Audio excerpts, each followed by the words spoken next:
Hello friends, welcome back my YouTube channel biology science.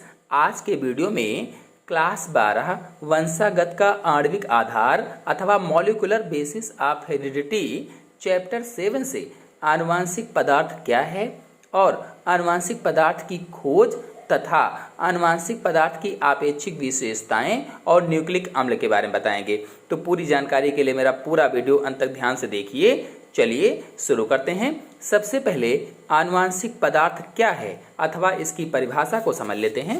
वंशागति के रासायनिक आधार को ही आनुवांशिक पदार्थ कहते हैं अथवा आनुवांशिक पदार्थ आनुवांशिक लक्षणों की सूचनाओं को संकेतों के रूप में संचित रखता है या इकट्ठा रखता है और संतति पीढ़ी के जीवों में पहुंचाता है तथा संतति जीवों में उन लक्षणों को विकसित भी करता है।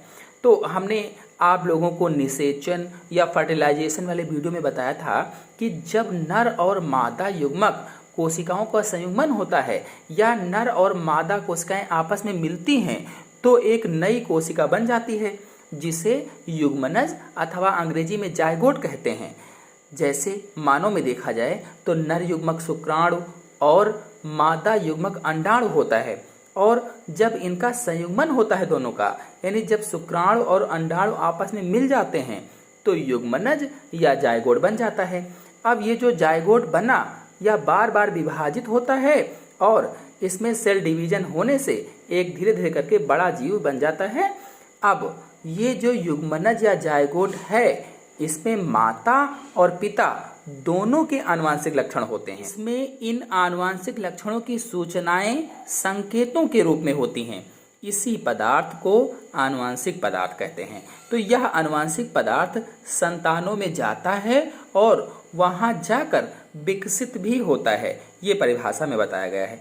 तो कुल मिलाकर के कहें तो ऐसा पदार्थ जो माता पिता के लक्षणों को उनकी संतानों में ले जाता है आनुवांशिक पदार्थ कहलाता है। परिभाषा आपको समझ में आ गई होगी। चलिए अब आनुवांशिक पदार्थ की खोज का संक्षिप्त इतिहास जान लेते हैं। तो वाल्टर सटन और थियोडर बावेरी ने बताया था कि गुणसूत्र ही आनुवांशिक लक्षणों के वाहक हैं, अर्थात गुणसूत्र ही आनुवांशिक लक्षणों को जनक कोशिकाओं से संतति कोशिकाओं में ले जाते हैं। जनक कोशिकाएं यानी पेरेंट सेल जो होती हैं, जो माता पिता होते हैं, उनसे संतति कोशिकाओं यानी उनकी संतानों में, उनके बच्चों में जाते हैं। मतलब गुणसूत्रों के द्वारा ही माता पिता के लक्षण उनकी संतानों में जाते हैं। गुणसूत्र न्यूक्लियो प्रोटीन्स के बने होते हैं। गुणसूत्र किसके बने हैं? तो न्यूक्लियो प्रोटीन्स के बने होते हैं, जिसमें क्या क्या होता है? 40% न्यूक्लिक अम्ल होता है। गुणसूत्रों में 40% न्यूक्लिक अम्ल और 60% प्रोटीन पाई जाती है। वैज्ञानिकों ने निष्कर्ष निकाला कि जो ये गुणसूत्र हैं या क्रोमोसोम हैं, ये दो चीजों से मिलकर बने होते हैं। कौन कौन से? न्यूक्लिक अम्ल और प्रोटीन। न्यूक्लिक अम्ल मैंने बताया 40%, प्रोटीन 60%, यानी प्रोटीन ज्यादा होती है। अब जब ये दो चीजों से मिलकर बने थे तो ये हुआ कि इन्हीं दोनों चीजों में से कोई एक पदार्थ आनुवांशिक पदार्थ होगा या आनुवांशिक पदार्थ से जुड़ा होगा। अब आगे वैज्ञानिकों ने न्यूक्लिक अम्ल और प्रोटीन्स में से किसे माना कि आनुवांशिक पदार्थ है, ये जान लेते हैं। तो प्रोटीन अणुओं की संरचनात्मक व क्रियात्मक विविधता और कोशिकाओं में प्रोटीन की प्रचुरता के आधार पर बहुत समय तक वैज्ञानिक प्रोटीन को ही आनुवांशिक पदार्थ मानते रहे। यानी जो प्रोटीन अणु हैं, इनकी संरचनात्मक और क्रियात्मक विविधता को देखते हुए और कोशिकाओं में प्रोटीन की प्रचुरता को देखते हुए, यानी कोशिकाओं के अंदर प्रोटीन ज्यादा मात्रा में थी, इन सब चीजों को देखते हुए वैज्ञानिकों ने प्रोटीन्स को ही आनुवांशिक पदार्थ माना। बहुत दिनों तक ये जानते हैं कि यही आनुवांशिक पदार्थ है, लेकिन प्रोटीन्स में स्व-द्विगुणन की क्षमता नहीं होती है, यानी ये स्वयं द्विगुणित नहीं होता है, ये इसमें विभाजन नहीं होता है, अतः ये आनुवांशिक पदार्थ का कार्य नहीं कर सकते हैं। इसलिए बाद में वैज्ञानिकों ने क्या कहा कि ये इसमें चूंकि स्व-द्विगुणन नहीं होता है, इसलिए ये आनुवांशिक पदार्थ का कार्य नहीं कर सकते हैं। तो अब कौन कौन से वैज्ञानिक थे जिन्होंने बताया कि कौन से आनुवांशिक पदार्थ है? बाद में ग्रिफिथ, एवरी, मैक्लिओड, मैकार्टी तथा हर्शे व चेज ने प्रयोगों द्वारा स्थापित किया कि आनुवांशिक पदार्थ न्यूक्लिक अम्ल है, ना कि प्रोटीन्स। यानी इन लोगों ने, इन वैज्ञानिकों ने ये तय किया बहुत सारे प्रयोग किए और प्रयोगों के आधार पर ये निष्कर्ष निकाला कि जो आनुवंशिक पदार्थ है ये न्यूक्लिक अम्ल है, प्रोटीन आनुवंशिक पदार्थ नहीं है। तो कुल मिलाकर के यहाँ अब तय हो गया कि आनुवंशिक पदार्थ न्यूक्लिक अम्ल होते हैं, प्रोटीन्स नहीं होते हैं। चलिए अब न्यूक्लिक अम्ल की खोज कैसे हुई, यानी डिस्कवरी ऑफ न्यूक्लिक एसिड के बारे में जान लेते हैं। वैज्ञानिक फ्रेडरिक माइसर ने पस कोशिकाओं के केंद्रक से एक ऐसे रासायनिक पदार्थ को अलग किया जिसमें फास्फोरस की मात्रा अधिक थी। यानी जो वैज्ञानिक फ्रेडरिक माइसर थे, इन्होंने पस कोशिकाओं से, पस जो मवाद वगैरह निकलती है, इसकी कोशिकाओं के केंद्रक से एक ऐसे रासायनिक पदार्थ को निकाला, अलग किया जिसमें फास्फोरस की मात्रा अधिक थी और सल्फर बिल्कुल नहीं था। जो पस कोशिकाएं थी उसके केंद्रक से ऐसे पदार्थ को निकाला जिसमें फास्फोरस की मात्रा ज्यादा थी और सल्फर बिल्कुल नहीं था, क्योंकि प्रोटीन्स में सल्फर अवश्य हो सकता है और फास्फोरस नहीं। लेकिन अगर प्रोटीन्स को देखा जाए तो इसमें सल्फर जरूर होता है, फास्फोरस नहीं हो सकती है, अतः यह पदार्थ प्रोटीन नहीं हो सकता है। इसको देखते हुए वैज्ञानिकों ने बताया कि जो प्रोटीन है ये आनुवंशिक पदार्थ नहीं हो सकता है, यानी प्रोटीन आनुवंशिक पदार्थ नहीं है, ये यहाँ पर तय हो गया। अब बचा न्यूक्लिक अम्ल, तो यही आनुवंशिक पदार्थ है वैज्ञानिकों ने कहा। यानी हमने आपको शुरू में बताया था कि गुणसूत्र न्यूक्लियोप्रोटीन्स के बने होते हैं और गुणसूत्रों में 40% न्यूक्लिक अम्ल और 60% प्रोटीन थी। तो प्रोटीन का काम तो वैज्ञानिकों ने खत्म कर दिया कि ये आनुवंशिक पदार्थ नहीं है। अब बचा केवल न्यूक्लिक अम्ल, तो यही आनुवंशिक पदार्थ है, ये बिल्कुल तय हो गया, क्लियर हो गया। तो न्यूक्लियस से प्राप्त होने के कारण फ्रेडरिक माइसर ने इस पदार्थ को न्यूक्लिन नाम दिया। चूंकि ये न्यूक्लियस से प्राप्त हुआ था, यानी पस कोशिकाओं के केंद्रक से प्राप्त हुआ था, इसलिए फ्रेडरिक माइसर ने कहा कि ये न्यूक्लिन है, इसका नाम बताया न्यूक्लिन है। अम्लीय प्रकृति के आधार पर एल्टमान ने न्यूक्लिन को न्यूक्लिक अम्ल कहा। अब चूंकि इसकी प्रकृति कैसी थी, अम्लीय थी, एसिडिक थी, इसलिए वैज्ञानिक एल्टमान ने कहा कि ये न्यूक्लिन न्यूक्लिक अम्ल है। अब एल्टमान जो थे इन्होंने बताया कि न्यूक्लिक अम्ल है।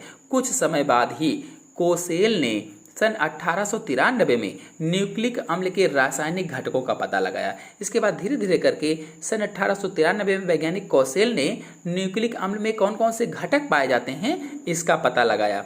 इसके लिए कोसेल को सन 1910 में नोबेल पुरस्कार से सम्मानित किया गया या उनको नोबेल पुरस्कार मिला। शीघ्र ही यह भी पता चल गया कि कोशिकाओं में 2 प्रकार के न्यूक्लिक अम्ल पाए जाते हैं। अब वैज्ञानिकों ने धीरे धीरे करके ये भी पता लगा लिया कि कोशिकाओं में कितने प्रकार के न्यूक्लिक अम्ल होते हैं, तो कहा 2 प्रकार के न्यूक्लिक अम्ल पाए जाते हैं। तो न्यूक्लिक अम्ल कितने प्रकार के होंगे? 2 प्रकार के। कौन कौन से?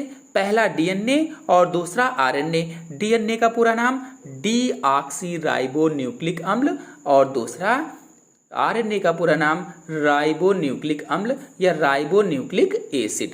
तो 2 प्रकार के न्यूक्लिक अम्ल हो गए, डीऑक्सीराइबो न्यूक्लिक अम्ल और राइबो न्यूक्लिक अम्ल। अब इन दोनों में से जो डीएनए है यानी जो डीऑक्सीराइबो न्यूक्लिक अम्ल है, यह मुख्य रूप से केंद्रक में पाया जाता है या केंद्रक में होता है, तथा जो आरएनए है या राइबो न्यूक्लिक अम्ल है, इसकी मात्रा केंद्रक में कम होती है और कोशिका द्रव्य में अधिक पाया जाता है। यानी डीएनए कहाँ पाया जाएगा? मुख्य रूप से केंद्रक में, और आरएनए की मात्रा कहाँ? केंद्रक में कम लेकिन कोशिका द्रव्य में अधिक होती है। और बता दें आपको कि कुछ वायरसों में आरएनए किंतु अन्य वायरसों में डीएनए आनुवंशिक पदार्थ होता है। यानी कुछ ऐसे वायरस होते हैं जिसमें आरएनए पाया जाता है, लेकिन कुछ ऐसे भी होते हैं जिसमें डीएनए आनुवंशिक पदार्थ पाया जाता है। तो बहुत सारे प्रयोगों के द्वारा सिद्ध हुआ है कि डीएनए ही आनुवंशिक पदार्थ होता है। चलिए अब आनुवंशिक पदार्थ की कुछ आपेक्षिक विशेषताओं को जान लेते हैं कि कौन कौन सी विशेषताएं इसमें होनी चाहिए।